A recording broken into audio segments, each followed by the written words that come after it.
டிவிக்கு கூட்டத்துக்குள்ள துப்பாக்கியோட ஒரு ஆள் உங்க பக்கத்துல இருந்திருந்தா எப்படி இருந்திருக்கும்? புதுச்சேரியில தளபதி பண்ண சம்பவம், அதுக்கு அந்த மக்களோட ரியாக்ஷன் என்ன?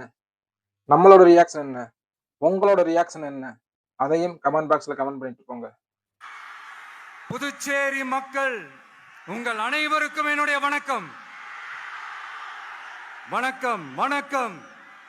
நீங்க தளபதி ஃபேனா இருந்தா உடனே நம்ம சேனலை சப்ஸ்கிரைப் பண்ணி வச்சுக்கோங்க. நீங்க தர சப்போர்ட்ல தான் நான் அடுத்தடுத்த வீடியோக்கள் பண்ண முடியும். நம்ம சேனல்ல தளபதி பத்தின அப்டேட்டுகள் அடிக்கடி வரும். நான் உங்கள் அசோக். இது உங்கள் கைஷோ கிரியா சேனல். வாங்க வீடியோக்குள்ள போலாம்.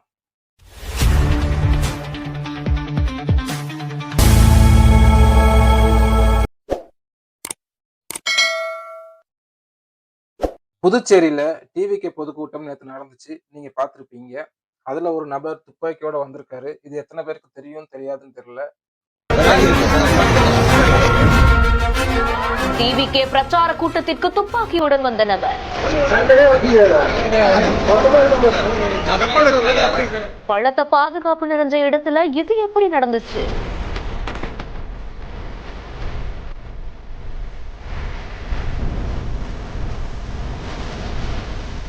போலீசாரின் தீவிர சோதனையில் பிடிபட்ட பரபரப்பு சம்பவம். துப்பாக்கியோட பொதுக்கூட்டத்துக்கு வந்த அந்த நபரை போலீஸ்காரங்க சந்தேகத்தின் பேர்ல விசாரணை பண்ணியிருக்காங்க. அதுக்கு அவர் சொன்ன காரணம், நான் ஒரு பிஎஸ்ஓ, அது மட்டும் இல்ல ஒருத்தருக்கு பாதுகாப்பா வந்திருக்கேனாரு. அதுக்கு முன்னாடி ஃபர்ஸ்ட் என்ன சொல்லியிருக்காங்க, தன்னோட பாதுகாப்புக்குன்னு சொல்லியிருந்தாரு.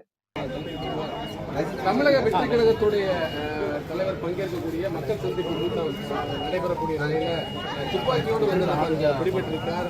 தற்போது சோதனையில போலீசாருடைய சோதனையில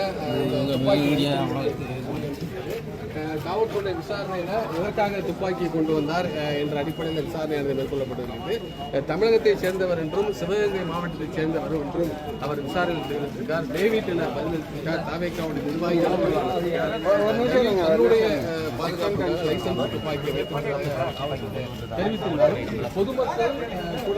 அவர்கிட்ட துப்பாக்கி லைசன்ஸ் எல்லாமே பக்காவா வச்சிருந்ததுனால அவரை விசாரணை பண்ணி அனுப்பிட்டாங்க. இருந்தாலும் ஒரு மிகப்பெரிய ஸ்டார் தளபதி விஜய், இப்போ அரசியல் தலைவரும் வேற. அப்படி ஒரு தலைவர் இருக்கிற கூட்டத்துல 5000 மக்கள் இருக்காங்க. 5000 பேர் திரண்டிருக்கிற இடத்துல ஒருத்தர் துப்பாக்கியோடு நின்றிருந்தா யாருக்கா இருந்தாலும் சந்தேகம் வரத்தான் செய்யும். எந்த மோட்டிவேஷன்ல வேணா வந்திருக்கட்டும். ஆனா ஒரு பொதுக்கூட்டத்துக்கு வரும்போது ஒரு தனிநபர் துப்பாக்கி கொண்டு வராருன்னா நம்ம எல்லாம் கொஞ்சம் கேர்ஃபுல்லா தான் இருக்கணும்.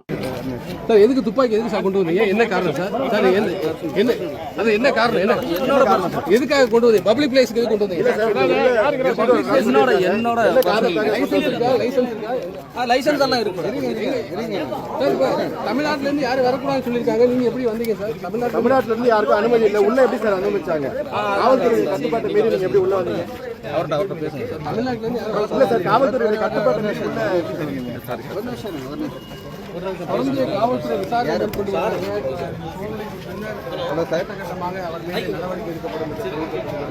ஒரு பொது இடத்தில் நடைபெறக்கூடிய பொதுமக்கள் கூட்டத்திற்கு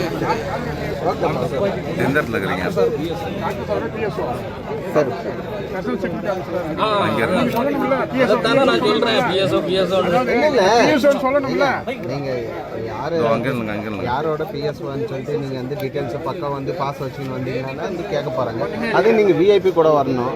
நீங்க வந்து தனியா வரதுல அவர் ஆல்ரெடி பஸ்ல அவர் முன்னாடி வந்துட்டாரு. நான் வந்து அந்த டீமோட தான் நான் இல்ல நீங்க ப்ராப்பர் ஐடி சார் யார் கூட சார் வந்தீங்க? அது சொல்லிட்டீங்கன்னா தெளிவுபடுத்துறோம். யார் கூட சார் வந்தீங்க? யாரோட பிஎஸ்ஓ சார்? சார் யாரோட பிஎஸ்ஓ சார்? யாரோட பிஎஸ்ஓ? அதை சொல்லிட்டீங்கன்னா வேலை முடிஞ்சது சார். சார் யாரோட பிஎஸ்ஓ? ஸ்டேஷன் போயிட்டு அந்த லைசென்ஸ் அதெல்லாம் வந்து காட்டுறேன். சார் யாரோட பிஎஸ்ஓ சார்? சார் யாரோட பிஎஸ்ஓ சார்? அவர் பேர் சார்? பிஎஸ்ஓ அவரோட பேர் சார். யாரோட பிஎஸ்ஓ? இல்ல சார், அவர் பேர் சொன்னா யாரு சார் அவரு? அந்த நபர் துப்பாக்கி கொண்டு வந்ததை பத்தி நீங்க என்ன நினைக்கிறீங்க? கமெண்ட் பாக்ஸ்ல கமெண்ட் பண்ணுங்க. அந்த நபர் மட்டும் இல்ல, இந்த வீடியோவை பாக்குற உங்ககிட்ட கூட கன் இருந்துச்சுன்னா அதுக்கு நீங்க லைசென்ஸே வச்சிருந்தாலும் கூட ஒரு பொதுக்கூட்டத்துக்கு வரும்போது அதை எடுத்துட்டு வராதீங்க. அப்படியே அதை எடுத்துட்டு வந்தாலும் அதுக்கான காரணம் சரியான முறையில் இருக்கணும். இல்லைன்னா போலீஸ்காரங்க நீங்க நல்ல எண்ணத்திலே கொண்டு வந்திருந்தாலும் கூட அரெஸ்ட் பண்ணி உள்ள வச்சிருவாங்க. இந்த மாதிரி பொதுக்கூட்டத்துல வேற யாராச்சும் துப்பாக்கி வச்சிருக்கிறத நீங்க பார்த்தாலோ, துப்பாக்கியோ இல்ல ஆயுதமோ ஏதோ ஒண்ணு வச்சு பார்த்தாலோ, உங்களுக்கு சந்தேகமா இருந்தாலோ தயவு செஞ்சு போலீஸ் கிட்ட சொல்லுங்க. அவங்க எந்த எண்ணத்துல வேணா வரட்டும்.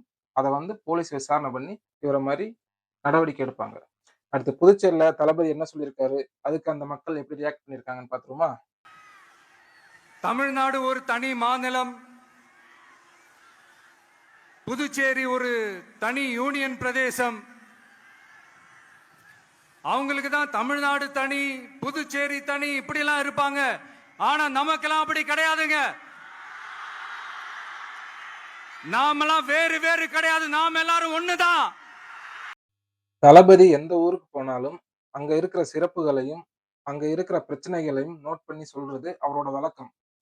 பெரும்பாலான மக்களுக்கு புதுச்சேரியில இந்த மாதிரி பிரச்சனைகள் இருக்கிறதெல்லாம் மேக்சிமம் தெரிஞ்சிருக்க வாய்ப்பு இல்லை. அதாவது தமிழ்நாட்டு மக்களுக்கு, புதுச்சேரியில இருக்கிற மக்களுக்கே ஒரு சிலருக்கு தெரிஞ்சிருக்க வாய்ப்பு இல்லை. அங்க உள்ள பிரச்சனையை நோட் பண்ணி சொல்றதுதான் நம்ம தளபதியோட ஸ்பெஷல். போலீஸ் பாதுகாப்பு பத்தி சொல்லியிருப்பாரு.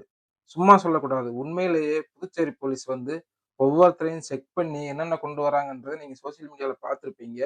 எல்லாரையுமே செக் பண்ணி அவர் வர வண்டிக்கு பின்னாடி யாரையும் வரவிடாம, அவர் முன்னாடி ஒரு கார், பின்னாடி ஒரு கார்ன்னு அவர் பின்தொடர்ந்து வந்து எந்த அளவுக்கு மக்களுக்கு பாதுகாப்பு கொடுக்க முடியுமோ அந்த அளவுக்கு அவங்க இறங்கி வேலை செஞ்சிருக்காங்க. அதை நீங்க பார்க்கும்போதே தெரியுது. எல்லா இடத்துலயும் அங்கங்க போலீஸ் தெரிவாங்க.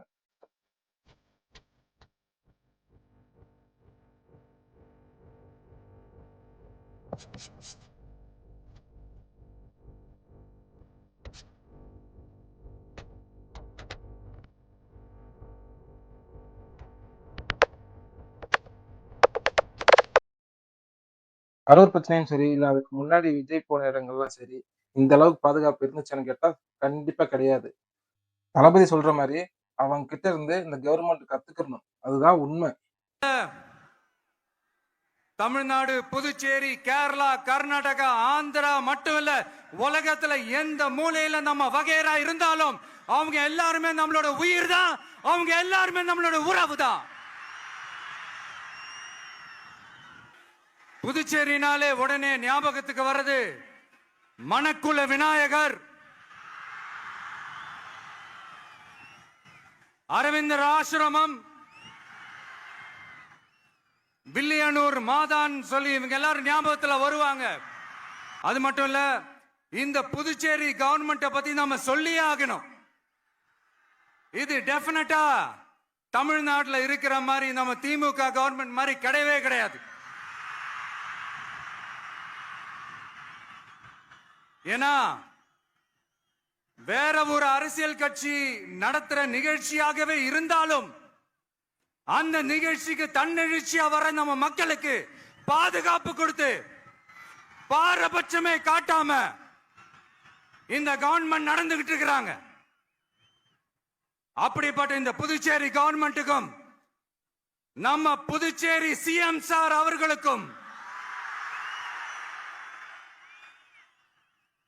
இந்த நேரத்தில் என்னுடைய மனப்பூர்வமான நன்றிகளை தெரிவிச்சுக்கிறேன். இத பார்த்தாவது தமிழ்நாட்டில் இருக்கிற அந்த திமுக கவர்மெண்ட் கத்துக்கிட்டா நல்லா இருக்கும். புதுச்சேரியில் இருக்கிற கவர்மெண்டோட கூட்டணி ஆட்சியில இருந்தாலும் புதுச்சேரிய ஒன்றிய அரசு எதிலையுமே கண்டுக்கல என்றது புதுச்சேரி மக்களான உங்களுக்கு நல்லாவே தெரியும். மாநில அந்தஸ்து கோரிக்கையை மட்டுமா கண்டுக்கல, இங்க வளர்ச்சி ஏற்படவும் துணை நிக்கவே இல்லைன்னு கேள்விப்படுறோம். இந்த புதுச்சேரிக்கு இன்னும் மாநில அந்தஸ்து கொடுக்கல. மாநில அந்தஸ்து வேணும்னு கேட்டு பல முறை சட்டசபையில தீர்மானம் போட்டு ஒன்றிய அரசுக்கு அனுப்பி வச்சுக்கிட்டே இருக்கிறாங்க. இந்த வருஷம் கூட மார்ச் மாசம் 27ஆம் தேதி 2025 அன்னைக்கு ஒரு தீர்மானம் போட்டாங்க. அது மாநில அந்தஸ்து வேணும்னு கேட்டு ஒன்றிய அரசுக்கு அனுப்புற 16வது தீர்மானம். புதுச்சேரி, காரைக்கால் பகுதிகளில் மூடப்பட்ட 5 மில்கள், பல்வேறு தொழிற்சாலைகளை மீண்டும் திறக்கிறதுக்கு இதுவரைக்கும் ஒரு துரும்ப கூட கிள்ளி போடல. பல்லாயிரக்கணக்கான இளைஞர்களோட வேலை வாய்ப்புக்காக எதையுமே செய்யல. இங்க ஒரு ஐடி கம்பெனி உருவாகணும்ன்றது எண்ணமே இல்லை. அதை பத்தி யார் பேசினாலும் அது அவங்க காதல விழவே விழல. இங்க ஒரு அமைச்சரை ஊழல் குற்றச்சாட்டுல பதவி விட்டு நீக்கப்பட்டு அந்த இடத்துக்கு இன்னொருத்தரை நியமிச்சு 200 நாள் ஆச்சு. இன்னும் அவருக்கு ஒரு இலாக்காவே தரல. இந்த செயல் சிறுபான்மை மக்களை அவமானப்படுத்துறதுன்னு அந்த மக்களே சொல்றாங்க. புதுச்சேரியோட முக்கிய அங்கமாக இருக்கிற காரைக்கால், மாகே, ஏனாம் பகுதிகளில் எல்லாம் முன்னேற்றமே இல்லைன்னு அந்த பகுதி மக்கள் சொல்லிக்கிட்டே இருக்கிறாங்க. குறிப்பா காவிரியோட கடைமடை பகுதியான காரைக்காலை மொத்தமா கைவிட்ட மாதிரி தான் இருக்குது. இது எல்லாமே முன்னேற்றம் அடையணும். டூரிஸ்ட் பிளேஸ் ஆன புதுச்சேரியில போதுமான அளவு பார்க்கிங் வசதி இல்ல, போதுமான அளவு கழிப்பறை வசதி இல்ல. இதெல்லாமே மேம்படுத்தணும். புதுச்சேரி கடலூர் மார்க்கமான ரயில் திட்டம் வேணும்ங்கிறது நீண்ட கால கோரிக்கை. புதுச்சேரி மக்களுக்கு ஒன்னே ஒண்ணுதான் சொல்லணும், இந்த திமுகவை நம்பாதீங்க. அவங்களுக்கு உங்களை நம்ப வச்சு ஏமாத்துறது தான் அவங்க வேலையே. நான் சொன்ன பல கோரிக்கைகளை எல்லாம் தீர்த்து வைக்கிறதுக்கு நம்ம புதுச்சேரி கவர்மெண்ட்டுக்கும் அதோட மக்கள் திட்டங்களுக்கும் ரொம்ப அக்கறையா உண்மையா துணை நிக்கணும். தமிழ்நாட்டை ஒதுக்குற மாதிரி புதுச்சேரியும் ஒதுக்க கூடாதுன்னு நாங்க கேட்டுக்கிறோம். கிட்டத்தட்ட 20 லட்சம் பேர் வாழ்ற யூனியன் பிரதேசமான புதுச்சேரி மத்திய நிதி குழுவில் இடம்பெறவில்லை. அதனால் மாநிலங்களுக்கான நிதி பகிர்தல் அடிப்படையிலும் யூனியன் பிரதேசங்களுக்கான நிதி பகிர்தல் அடிப்படையிலும் புதுச்சேரிக்கு நிதி ஒதுக்கப்படுவதில்லை. அதனால ஒவ்வொரு ஆண்டும் புதுச்சேரிக்கு தோராயமாகவே மத்திய அரசு நிதியை விடுவிக்கிறது. அந்த நிதியும் அரசு ஊழியர்களின் சம்பளம், ஓய்வூதிய தொகை உள்ளிட்ட திட்ட செலவுகளுக்கே சென்று விடுவதால் மீத தேவைக்கு வெளிச்சந்தையிலும் கடன் பத்திரங்களை கடன் வாங்குகிறது புதுச்சேரி. இந்த நிலைமை மாறணும்னா ஒரே வழி, மாநில அந்தஸ்து நம்ம புதுச்சேரி மக்களோட பல்லாண்டு கால கோரிக்கை. புதுச்சேரிக்கு போதுமான நிதி வரத்து இல்லாததுனால வெளியே கடன் வாங்க வேண்டியதா இருக்கு. புதுச்சேரியோட கடனை குறைச்சு தற்சார்பு பொருளாதாரத்தை வளர்த்தெடுக்க திட்டங்கள் வகுக்கப்பட வேண்டும். மாநில அந்தஸ்து வாங்கினா மட்டும் போதாது இல்லையா, தொழில் வளர்ச்சியும் தேவையாச்சே. புதுச்சேரி தென்னிந்தியாவின் முன்னணி இண்டஸ்ட்ரியல் ஹப்பாக மாற்ற எல்லா முயற்சிகளும் எடுக்க வேண்டும். இந்திய அளவில் ரேஷன் கடைகளே இல்லாத மாநிலம் புதுச்சேரி தான். ஏழை எளிய மக்களுக்கு வாழ்வாதாரமே ரேஷன் கடைகள் தான். மற்ற மாநிலங்கள்ல இருக்கிற மாதிரி இங்கேயும் அரிசி, சர்க்கரை, பருப்பு, கோதுமை, எண்ணெய்னு அனைத்து பொருட்களும் வழங்கும் முறை சீராக்கப்பட வேண்டும். தளபதி பேசினது எல்லாரும் பார்த்திருப்பீங்க. அவர் இதுக்கு முன்னாடி பேசின மாதிரி நம்ம எதிர்பார்த்த மாதிரி பேசிருப்பாரான்னு கேட்டா கண்டிப்பா கிடையாது. இந்த டைம் கம்மியா தான் பேசியிருக்காரு. 10-12 நிமிஷம் தான் பேசியிருக்காரு. அதுக்கும் ஒரு சிலர் நேரம் கதற ஆரம்பிச்சிருப்பாங்க. ஆல்ரெடி கதறிக்கிட்டு தான் இருக்கிறாங்க. தளபதி பேசினதுக்கு அங்க இருக்கிற மக்கள் என்ன ரியாக்ஷன் பண்ணிருக்காங்க அதையும் பார்த்துருவோம். நல்லது செய்வோம்னு சொல்லியிருக்காரு. எங்களுக்கு இன்னும் மாநில அந்தஸ்து கிடைக்கல, ரொம்ப வருஷமா போராடி இருக்கிறோம். அதை வாங்கி தருவோம்னு சொல்லியிருக்காரு. ஐடி, கல்வி, பஸ் இதெல்லாம் எதுவுமே சரியா இல்லை, எல்லாத்தையும் சரி கரெக்டா பண்ணுவோம்னு சொல்லியிருக்காரு. அவர் பண்ணுவாருன்ற நம்பிக்கையில இருக்கோம். சூப்பரா இருக்கு. புதுச்சேரி மக்களுக்கு எவ்வளவு பயனுள்ளதா அவர் பேசுறது? கண்டிப்பா பயனுள்ளதா இருக்கும். கண்டிப்பா தலைவர் சொன்னதை செய்வாரு நாங்க நம்புறோம். புதுச்சேரி மாநாடு பார்த்தோன்னா சிறப்பா இருக்கு, எந்த பிரச்சனையும் இல்லை.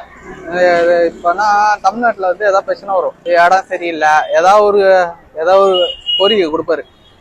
ஆனா இங்க அப்படி கிடையாது. நேற்று நைட்டு போலீஸ் கண்ட்ரோலுக்கு வந்துது ஃபர்ஸ்ட், அதுக்கே ஆஃப் பண்ணோம். பெண் தொண்டர் ஒருத்தவங்க இந்த நிகழ்ச்சி நல்லா நடக்கணும்னு அவங்க மொட்டை போட்டு சாமி கிட்ட வேண்டியிருக்காங்க. இந்த மாதிரி சம்பவங்கள்லாம் யாருக்கு நடக்கும்? நம்ம தளபதி விஜய்க்கு மட்டும்தான் நடக்கும், வேற யாருக்கும் இருக்காது. ஓகே காய்ஸ், எல்லாரும் வீடியோ பாக்குறீங்க, ஒரு லைக் பண்ணிட்டு ஷேர் பண்ணிட்டு சப்ஸ்கிரைப் பண்ணுங்க. நீங்க தர சப்போர்ட்ல தான் நான் அடுத்தடுத்த வீடியோக்கள் பண்ண முடியும். நம்ம அடுத்த வீடியோவில் சந்திப்போம். டாடா, பாய் பாய், டேக் கேர்.